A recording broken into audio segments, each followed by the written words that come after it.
Mes salutations à vous tous qui suivez l'actualité de la RDC sur cette chaîne.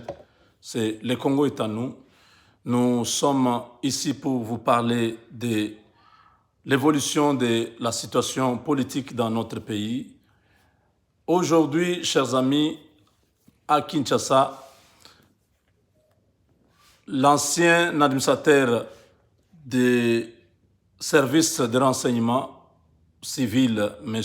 Kalev Mutondo, a été pour la deuxième fois visité à son domicile par les hommes en uniforme qui ont perquisitionné sa résidence. Ils ont emporté quelques effets personnels comme les ordinateurs. Pour raison d'enquête, ils ont fouillé sa résidence principale et les résidences secondaires sans retrouver les fugitifs. Kalev Mutondo est fugitif. Il est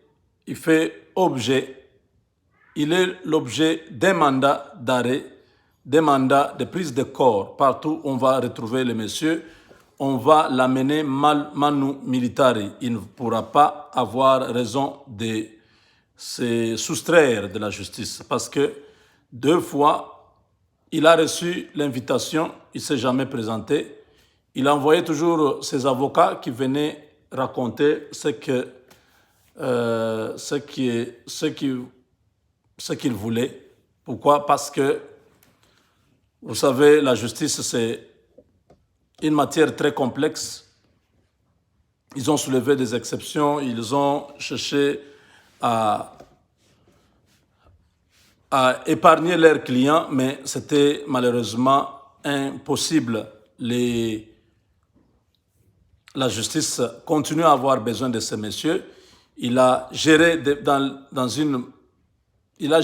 cette agence de renseignement dans des conditions inhumaines. Il a fait des choses impossibles. Il doit répondre de ses actes. C'est le passé. Quand nous parlons ici, nous sommes contre personne. Si je parle de quelqu'un ici, je ne suis pas contre la personne. Je parle des choses que la personne a fait dans le passé qui les rattrapent aujourd'hui parce qu'il faut dire la vérité à ceux qui n'étaient pas là. Il y a des jeunes aujourd'hui qui ont 20 ans, 25 ans. Ils sont nés après les événements, beaucoup d'événements, AFDEL, tout ça. Ils ne connaissent pas bien la politique, ils ne connaissent pas bien l'histoire. Voilà pourquoi nous restituons de temps en temps en disant, voilà, telle personne ne peut pas être ceci, telle personne a fait telle chose. Pourquoi? Parce que si ce n'est pas fait, demain on va manipuler l'histoire, on va changer certaines choses. C'est comme ça que nous sommes là, c'est notre travail. Alors, Kalev Mutondo, dans certaines sources, parle de sa présence dans le couvent catholique. Certaines personnes disent qu'il est chez un responsable militaire de l'armée. Il est protégé là-bas.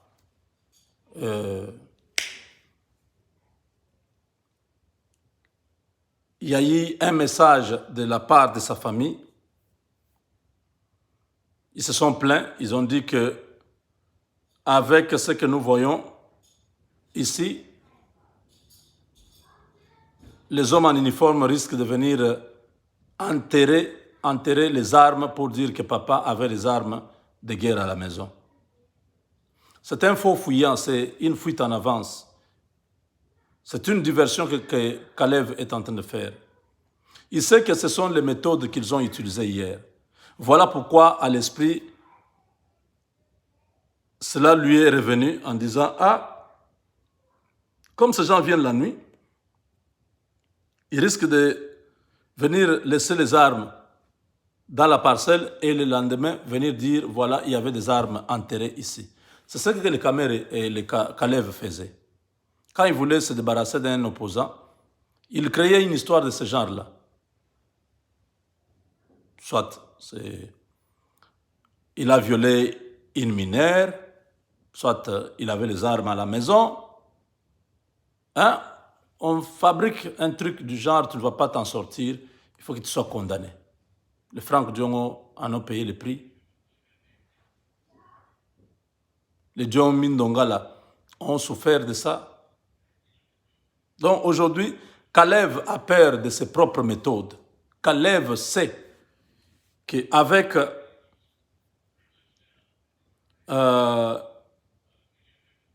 avec les différentes perquisitions de sa résidence, il risque de se retrouver dans cette situation où on va dire qu'il a les armes à la maison. C'est tout à fait normal. Lui ne peut pas manquer les armes. Kalev qui avait 120 personnes à la maison pour le protéger. Cette personne-là avait quelle intention? 120 personnes. Il était président de la République ou qui?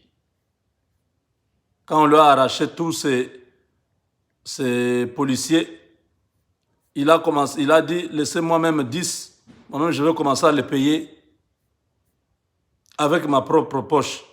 Kalev Mutondo, à quelle entreprise pour être en mesure de payer, même après avoir été mis de côté,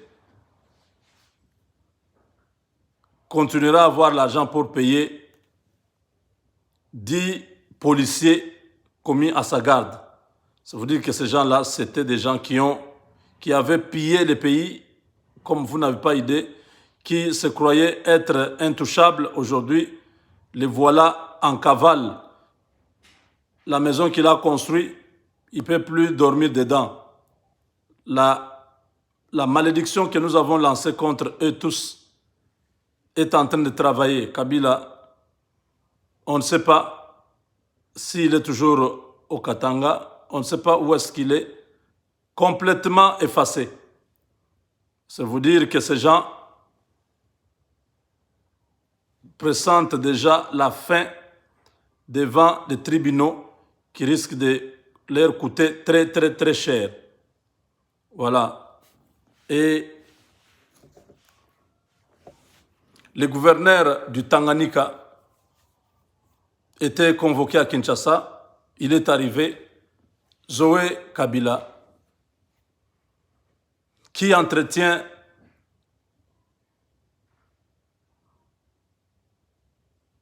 une rébellion qui est en gestation. Pourquoi? Parce que les intentions qu'ils ont dans le Tanganyika ne sont pas claires. Zoé Kabila est en train de construire le Tanganyika. Personne ne connaît l'origine des fonds. Vous voyez, la République peine encore à se relever parce qu'il n'y a pas d'argent.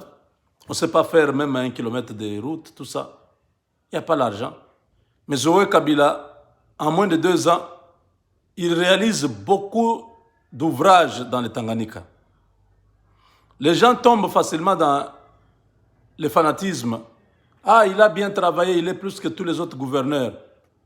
Ils ne se rendent pas compte qu'à un moment donné, le Tanganyika sera militarisé. On va couper cette partie du territoire national. Tous les gens qui acclamaient Zoé, ils vont être esclaves de Zoé. Ils vont se retrouver dans cette partie qui sera comme une république. Il ne construit pas ça parce qu'il veut montrer le développement du Tanganyika. Non. Ils construisent ça parce que c'est chez eux, d'après leur conception. Je le disais toujours que Kabila va quitter Kinshasa. Ils vont aller se regrouper au Tanganyika et ils vont mettre un rideau de fer là-bas. Pourquoi ils ont choisi le Tanganyika? Parce qu'il y a des minéraux stratégiques dans les sous-sols. Ils sont en train d'exploiter ces minéraux tous les jours ici, aux yeux aussi de tout le monde. Mais ces minéraux échappent au contrôle du pouvoir central. Ce sont les Chinois qui sont dans le coin, qui soutiennent cette initiative-là. Ils sont prêts, ils fournissent les armes. Dernièrement, vous avez suivi, nous avons dit, un bateau a accosté en provenance de Kigoma en Tanzanie vers Kalemi, où il y a eu déchargement